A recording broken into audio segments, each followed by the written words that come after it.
Pakistan India के साथ business relation को फिर से जोड़ने की तैयारी कर रहा है। रिसेंटली वहां के विदेश मंत्री मोहम्मद इशाक डार ने इस तरफ इशारा किया है। इस देश ने साल 2019 में जम्मू कश्मीर से विशेष दर्जा हटाने पर विरोध जताया था, जिसके बाद से पाकिस्तान ने इंडिया से अपने सभी बिजनेस रिलेशंस को तोड़ दिया था।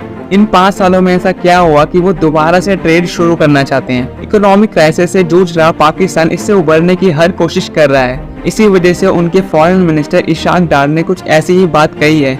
डार के मुताबिक उनकी सरकार इंडिया से दोबारा बिजनेस शुरू करने की सोच रही है। इस सैटरडे को लंदन में हुई एक प्रेस कॉन्फ्रेंस में इशाक डार ने ये बात कही थी।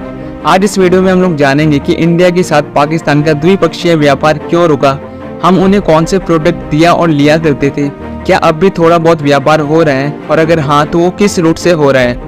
अगस्त 2019 में इंडिया की सेंट्रल गवर्नमेंट ने एक बड़ा फैसला लेते हुए जम्मू कश्मीर से सेक्शन 370 को हटा दिया। सेक्शन 370 इंडियन कॉन्स्टिट्यूशन का एक प्रोविजन यानी प्रावधान है जो जम्मू कश्मीर को एक विशेष दर्जा देता है। धारा हटाते हुए सेंट्रल गवर्नमेंट ने एक लॉजिक दिया था कि इससे ये स्टेट पूरे देश से जुड़ सकेगा। इसी बात पर पाकिस्तान परेशान हो गया और बौखलाकर इंडिया से अपने सारे बिजनेस रिलेशंस कैंसिल कर दिए। दूसरी तरफ ये भी बात हो रही थी कि ट्रेड सस्पेंशन की बड़ी वजह कुछ और ही थी।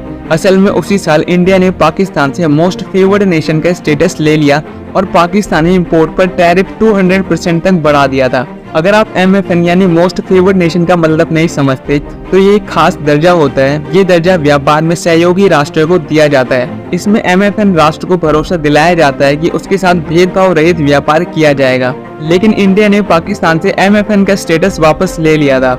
इंडिया ने ये कदम पुलवामा हमले के बाद लिया था। अटैक के 24 घंटे के अंदर ही पाकिस्तान का MNF दर्जा हटा दिया गया था। वर्ल्ड ट्रेड ऑर्गेनाइजेशन का टैरिफ एंड ट्रेड एग्रीमेंट 1994 कहता है कि सारे सदस्य देश एक दूसरे को MNF दर्जा दें, खासकर पड़ोसी देश, ताकि फ्री ट्रेड हो सके। हालांकि ये कोई पक्का नियम नहीं है। यही वजह है कि जब रिश्ते खराब होते हैं तो देश सबसे पहले आपस में यही स्टेटस खत्म कर देते हैं ताकि नाराजगी का इकोनॉमिक इम्पैक्ट भी दिखे। इंडिया और पाकिस्तान साल 1996 से ही एक दूसरे को मोस्ट फेवर्ड नेशन मानते आए हैं। वो हमसे कपास, organic chemical, plastic, nuclear reactor, boilers, machinery और मैकेनिकल डिवाइसेस जैसी चीजों को इम्पोर्ट करते थे।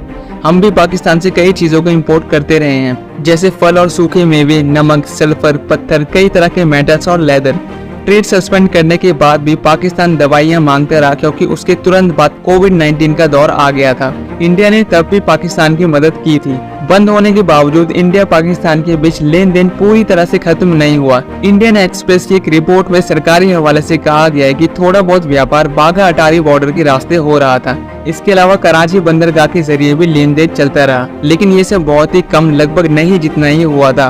पाकिस्तान हमसे सबसे ज्यादा कॉटन लिया करता था, अब वो इसके लिए ब्राजील और अमेरिका पर निर्भर है। लंबे रास्ते से आने वाले इन प्रोडक्ट्स पर टाइम के साथ पैसे भी ज्यादा खर्च हो रहे हैं। फिलहाल पाकिस्तान जिस आर्थिक बदहाली से गुजर रहा है, दूर दराज के देशों से आयात उस पर और भी ज्यादा भारी पड़ रहा है।